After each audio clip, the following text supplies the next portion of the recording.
Side खबरों के लिए सब्सक्राइब करें फ्लेम मीडिया और उसके बाद बेल आइकन को प्रेस करें ताकि सबसे पहले आपको मिले एक्सक्लूसिव खबरें।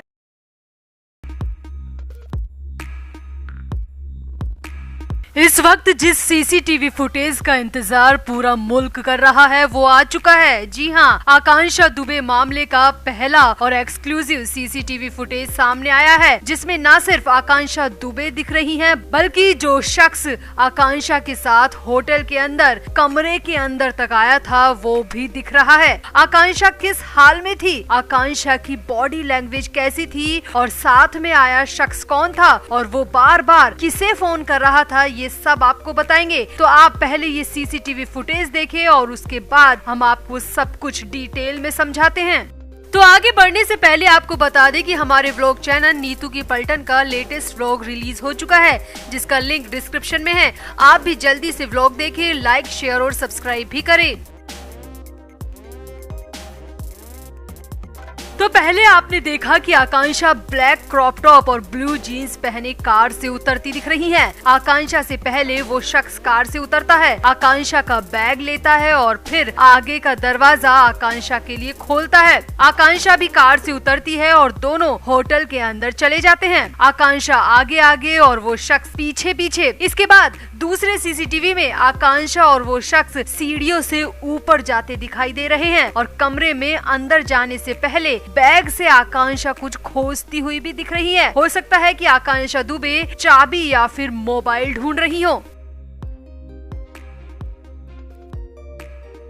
तीसरा सीसीटीवी देखिए, आप खुद देखिए, आकांक्षा बैग से कुछ ढूंढ रही है। वो शख्स किसी को लगातार फोन लगा रहा है। इसके बाद आकांक्षा रूम के अंदर चली जाती है और वो शख्स भी बैग लेकर रूम के अंदर चला जाता है। अब बड़ी बात यह है कि रात के 2 बजे वो शख्स बार बार किसे फोन कर रहा था, आखिर उस शख्स का असली मकसद क्या था। हालांकि अभी तक इतना ही सीसीटीवी फुटेज मिला है, मगर सामने आया है कि ये शख्स करीब 17 मिनट तक आकांक्षा के कमरे के अंदर था और 17 मिनट में बहुत कुछ हो सकता है। खैर, फिलहाल इस शख्स को लेकर जो जानकारी सामने आ रही है वो आपको बताते हैं। तो सामने आया है कि इस शख्स का नाम संदीप सिंह है और ये समर सिंह का बेहद करीबी है। आकांक्षा की मां मधु दुबे भी बार बार संदीप सिंह का नाम ले रही हैं और कहती दिख रही हैं कि पुलिस ने संदीप सिंह को क्यों छोड़ दिया। आकांक्षा की मां बार बार सवाल कर रही है कि पुलिस समर सिंह और उसके भाई को तो गिरफ्तार कर नहीं पाई और संदीप सिंह को भी छोड़ दिया।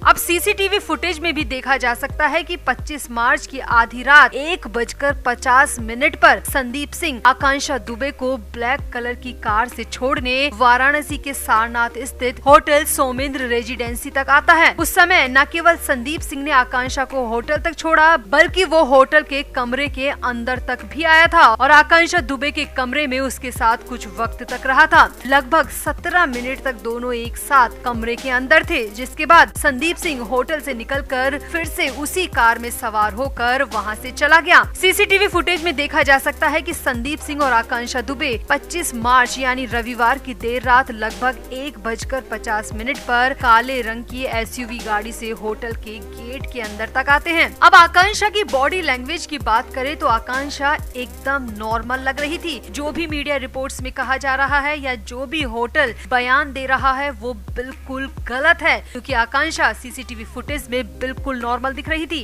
पहले होटल वाले कह रहे थे कि एक्ट्रेस नशे में लड़खड़ा रही थी और वो शख्स एक्ट्रेस को पकड़कर अंदर तक लाया था, तो ऐसा कुछ भी नहीं है। ये पूरी तरह गलत है, क्योंकि सीसीटीवी में साफ देखा जा सकता है कि आकांक्षा खुद चलकर आ रही है, सीढ़ियां भी खुद चढ़ रही हैं और एकदम नॉर्मल लग रही है। ऐसा कुछ भी नहीं है कि आकांक्षा नशे में थी। अब सीसीटीवी फुटेज को तो कोई नकार नहीं सकता। अब दोनों कमरे के अंदर जाते दिखे, मगर कमरे के अंदर क्या हुआ ये किसी को नहीं पता। उस 17 मिनट में क्या कुछ हुआ ये अब तक नहीं पता। मगर अब बड़ा सवाल ये है कि संदीप और आकांक्षा के अलावा क्या कमरे में कोई और भी मौजूद था और संदीप सिंह को पुलिस ने क्यों छोड़ दिया। संदीप सिंह ही तो एकमात्र चश्मदीद है इस पूरे घटनाक्रम का, तो पुलिस ने उसे इतनी आसानी से क्यों छोड़ दिया। ये सभी सवाल सीसीटीवी फुटेज देखने के बाद सामने आ रहे हैं और आकांक्षा दुबे की माँ भी बार बार पुलिस से यही सवाल कर रही है कि संदीप सिंह को क्यों छोड़ दिया गया। सीसीटीवी फुटेज देखकर आपको क्या लगता है, पार्टी से लौटकर क्या आकांक्षा खुद ही खुद को मार सकती है या फिर संदीप सिंह के अलावा उस कमरे में कोई और भी मौजूद हो सकता है? आखिर उस 17 मिनट में क्या कुछ हुआ होगा? आप भी अपनी राय कमेंट बॉक्स में जरूर दें और वीडियो को भी शेयर करें।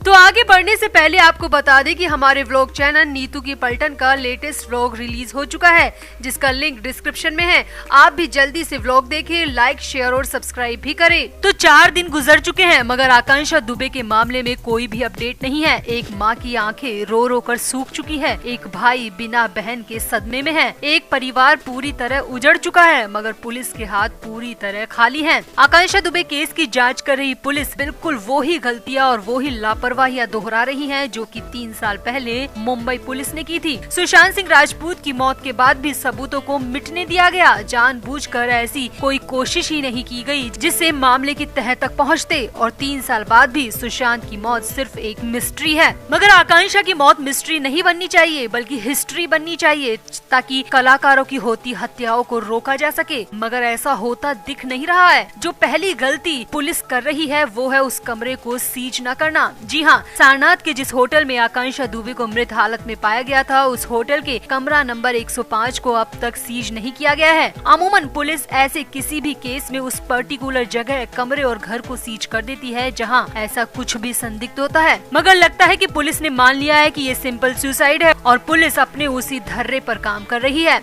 आप सबको याद ही होगा कि सुशांत सिंह राजपूत के मामले में भी ऐसा ही कुछ हुआ था। सुशांत के अपार्टमेंट के उस कमरे को भी सीज नहीं किया गया था। लोगों का भरपूर आना जाना था। मीडिया रात दिन उस कमरे में घुस घुस कर खबरें बना रहा था और तो और मकान मालिक ने तो उस कमरे को रेनोवेट तक करवा दिया था और सारे सबूत पुलिस की लापरवाही से खत्म हो गए थे। और सेम यहाँ भी ऐसा ही होता दिख रहा है।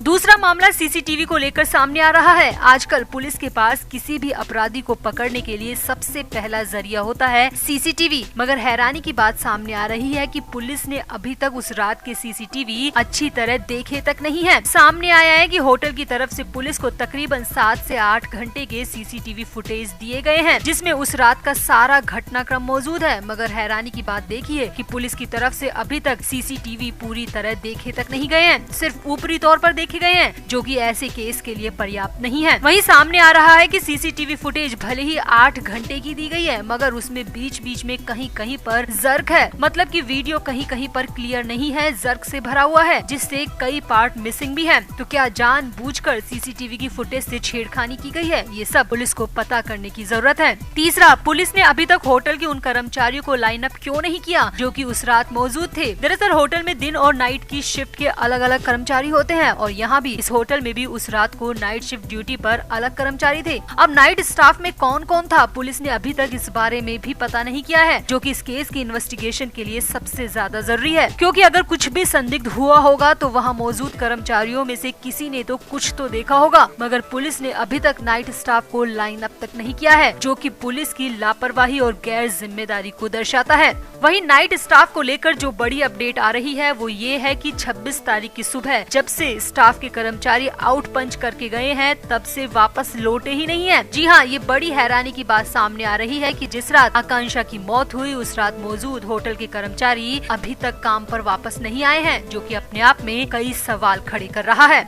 अब होटल के मैनेजमेंट के पास तो कर्मचारियों की पूरी डिटेल होती है, फोन नंबर से लेके एड्रेस, फोटो और आइडेंटिटी कार्ड तक जमा होते हैं। तो पुलिस के लिए तो ये चुटकियों का काम है कि वो होटल के कर्मचारियों तक पहुंच जाए। खैर, जो पुलिस समर सिंह को गिरफ्तार नहीं कर पाई उस पुलिस से क्या ही उम्मीद करना। कुल मिलाकर आकांक्षा के केस में जानबूझकर ढिलाई की जा रही है, जिससे न सिर्फ सबूत मिट जाए बल्कि केस को सिर्फ सुसाइड कहकर भुला दिया जाए। अब भले ही पुलिस कुछ भी करे मगर पब्लिक की ताकत सुशांत वाले केस में सब देख चुके हैं। अगर पब्लिक चाहेगी तो आकांक्षा की इंसाफ की मसाल तब तक नहीं बुझेगी जब तक कि आकांक्षा के गुनहगार पकड़े न जाएं। तो आपका होटल के कर्मचारियों पर सीसीटीवी फुटेज से छेड़खानी पर और पुलिस की पूरी इन्वेस्टिगेशन प्रोसेस पर क्या कहना है, कमेंट करके जरूर बताएं और वीडियो को भी शेयर करें।